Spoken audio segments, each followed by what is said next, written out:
পাঠশালা palace নতুন আঙ্গিকে উপস্থাপন করছে বিভিন্ন ধরনের বিভিন্ন স্বাদের গল্প। পুরো গল্প শোনার পর ভালো লাগলে একটা লাইক, শেয়ার, কমেন্ট আর সাবস্ক্রাইব করবেন। তাহলে চলুন এবার ভিডিও দেখি। আজকের গল্প ভূতের খপ্পর। এক অদ্ভুত রাতের গল্প।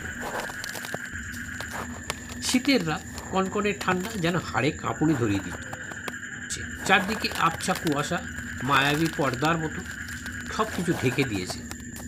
জোনাকির আলো চিকচিক করে জ্বলছে, কিন্তু সেই আলো পরিবেশকে আরও গা ছমছম করে তুলেছে। মায়াবী ঝিঝি পোকাদের কান্না কানে বাজছে, বাইরে শীতের হাওয়া কাঁপিয়ে দিচ্ছে, আর ভেতরে ভেতরে চটচটে ঘামের আওয়াজ। আমি একা চলেছি, আর সঙ্গে কোনো আলো নেই। অন্যদিন মোবাইলের টর্চটা অন্তত কাজে দেয়, কিন্তু আজ তার ব্যাটারিও শেষ। ভয় আমার ধাতে সাধারণত নেই, শুধু একটা জিনিসের ভয়, সাপ। অজান্তে যদি একটা দাঁত ফুটিয়ে দেয় তাহলে সব শেষ। এই ভাবতে ভাবতে পথ চলেছি, হঠাৎ একটা আওয়াজ। কে যায় রে, কে? চমকে উঠলাম, এটা কিসের শব্দ? চারদিকে তাকালাম, কিন্তু কুয়াশার মধ্যে শুধু ঘন অন্ধকার। আবার সেই আওয়াজ। গন্ধ পাচ্ছি মিষ্টি, আয় আয় কাছে আয়, এদিকে, এই কদম গাছের নিচে। হৃৎপিণ্ডটা ধক করে উঠল। এ মানুষের কণ্ঠ নয়, তা বুঝতে পারলাম। গলায় নাকি সুর, অদ্ভুত একটা টান। বুঝলাম এ ভূত। উফ, আজই পড়লাম ভূতের খপ্পরে। ভয় না পেলেও গায়ে কাঁটা দিচ্ছে, সঙ্গে একটু কৌতূহলও জাগছে। কাছে গেলাম। অন্ধকারে ঠিক দেখতে পাচ্ছি না, তবে মনে হলো কদম গাছের নিচে একটা ছায়া মূর্তি দাঁড়িয়ে। সেই মূর্তি আবার বলে উঠল, দে তোর থলেতে থাকা মিষ্টি, এতদিন পচা পোকা মাকড় খেয়ে মুখ পচে গেছে, আজ মুখে স্বাদ বদলাবো, দে দে দে, আর তর্স হয়েছে না। আমি মনে মনে হাসলাম। ভূতটা মিষ্টি চায়, কি আজব। তবে তার হাত যেই আমার ব্যাগের দিকে এলো, আমি ছট করে সরিয়ে দিলাম। সাহস করে বললাম, চেয়েছো যখন একটু সবুর করো, না দিলে তখন না হয় কেড়ে নিও। ভূতটা একটু থমকে গেল, তারপর বলল, ঠিক আছে ঠিক আছে, অত রাগের কি আছে বাবু? ভাবলুম ভয় পাবি, তা না আমার মুখে মুখে চোবা। জানিস আমি কে? আমি বললাম, তুমি যেই হও, মানুষ তো নও।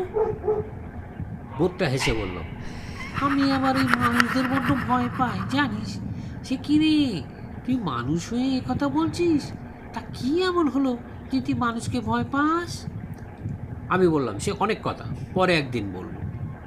ভূতটা জেদ ধরল, না না, আজ শুনবো, তবে আগে খাবারটা দে।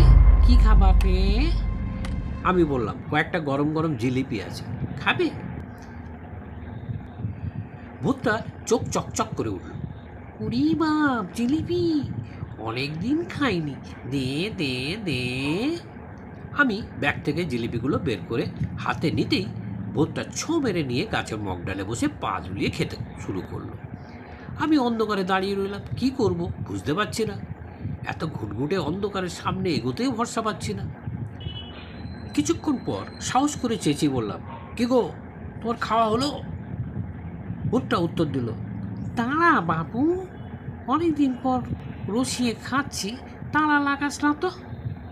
আমি চুপচাপ দাঁড়িয়ে রইলাম, মনে মনে ভাবছি, এই ভূতটা আসলে কেমন? ভয়ঙ্কর নয়, বরং মজার।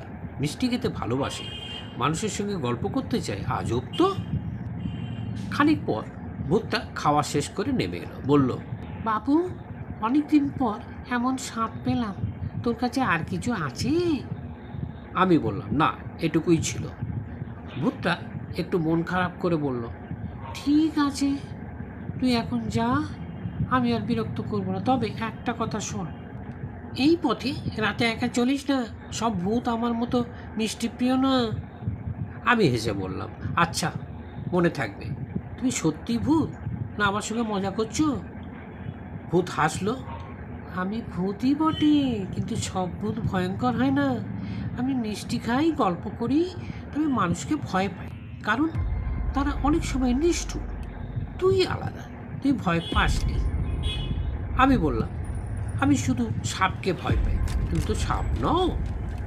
ভূতটা হেসে বলল, হ্যাঁ আমি সাপ নই, আমি মজার ভূত।